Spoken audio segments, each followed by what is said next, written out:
আসসালামু আলাইকুম প্রিয় দর্শক, কেমন আছেন সবাই? আশা করি আল্লাহর মতে ভালো আছেন এবং নিরাপদে আছেন। তো আপনারা ভিডিও দেখেই বুঝতে পারছেন আজকে আমি কি করব।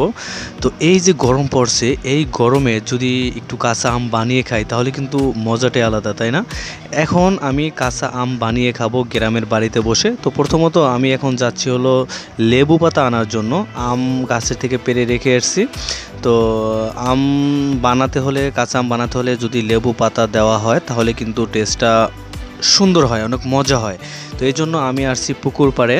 এখান থেকে আমি কয়েকটা লেবু পাতা সংগ্রহ করব। তো আমি এক একটা করে লেবু পাতা ছেড়তেছি। তো লেবু পাতার ঘ্রাণটা কিন্তু অস্থির, আর এটা হলো কাগজি লেবু বলে আমাদের গ্রামের ভাষায়। তো যাই হোক, আমি অনেকগুলো লেবু পাতা ছেড়ে নিলাম, আমার হাতের মুঠোয় আমি লেবু পাতাগুলো ছেড়ে নিলাম। তারপর এখন আমি এই লেবু পাতা নিয়ে আবার চলে যাচ্ছি বাড়িতে।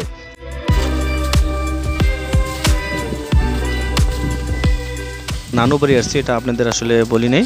তো নানু বাড়ি এসে আম বানিয়ে খাওয়ার মজাটাই আলাদা। তো আমি লেবু পাতা দিয়ে দিলাম, তারপরে কয়েকটি কাঁচামরিচও কিন্তু দিলাম, কারণ ঝাল না হলে তো আম বানাতে, আম খেতে টেস্ট হবে না। তারপরে ধনিয়ার গুঁড়া সেটাও দেব, কারণ টেস্টটার জন্য ধনিয়ার গুঁড়া দেব। তারপরে আমি আম ছুলতেছি। আমি নিজেই সব কিছু করতেছি, বাট আমি নিজের কাজ নিজে করতে ভালোবাসি। আর আমি কারো বানানো খাই না, নিজে বানিয়ে আম খেতে খুব পছন্দ করি আর কি।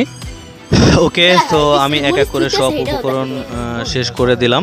তো আম ছোলা হয়ে গেছে আমার। তারপর আমি কাঁচামরিচগুলো কুচকুচ করে কেটে নিলাম। তারপরে লেবু পাতা তাও আমি কুচকুচ করে কেটে নিলাম, ঠিক আছে।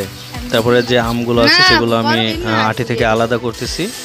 তো আম আসলে অনেক পোকরা, কারণ বর্তমানে আম বেশিটা ভালো হয় না, বেশিরভাগই পোকরা হয়। তো অলরাইট, অবশেষে কিন্তু আমার সব আম কাটা কুচকুচ করা শেষ, কাঁচামরিচ লেবু পাতা সব কিছু দেওয়া শেষ। রান্না উপকরণগুলো দিয়ে দিচ্ছি, ধনিয়ার গুঁড়াও এখানে দিয়ে দিচ্ছি। তারপরে পরিমাণ মতো লবণ দিয়ে দিলাম। দেন লবণ দেওয়ার পরে এখন আমি আমার হাত দিয়ে সুন্দর করে কষলিয়ে নিলাম আর কি আম বানাতে। তো আসলে আমের যেই শব্দটা আপনারা শুনতে পাচ্ছেন, আমার কাছে খুব ভালো লাগতেছে। তো আম যখন বানাতে হয় তখন অবশ্যই একটু সুন্দর করে মিহিম করতে হয়, যাতে টেস্টটা একটু ভালো হয়, সব কিছু যাতে মিলে যায়। তো দেমু না তোমারে লোল ফালাইতে পারো তাহলে দেমু।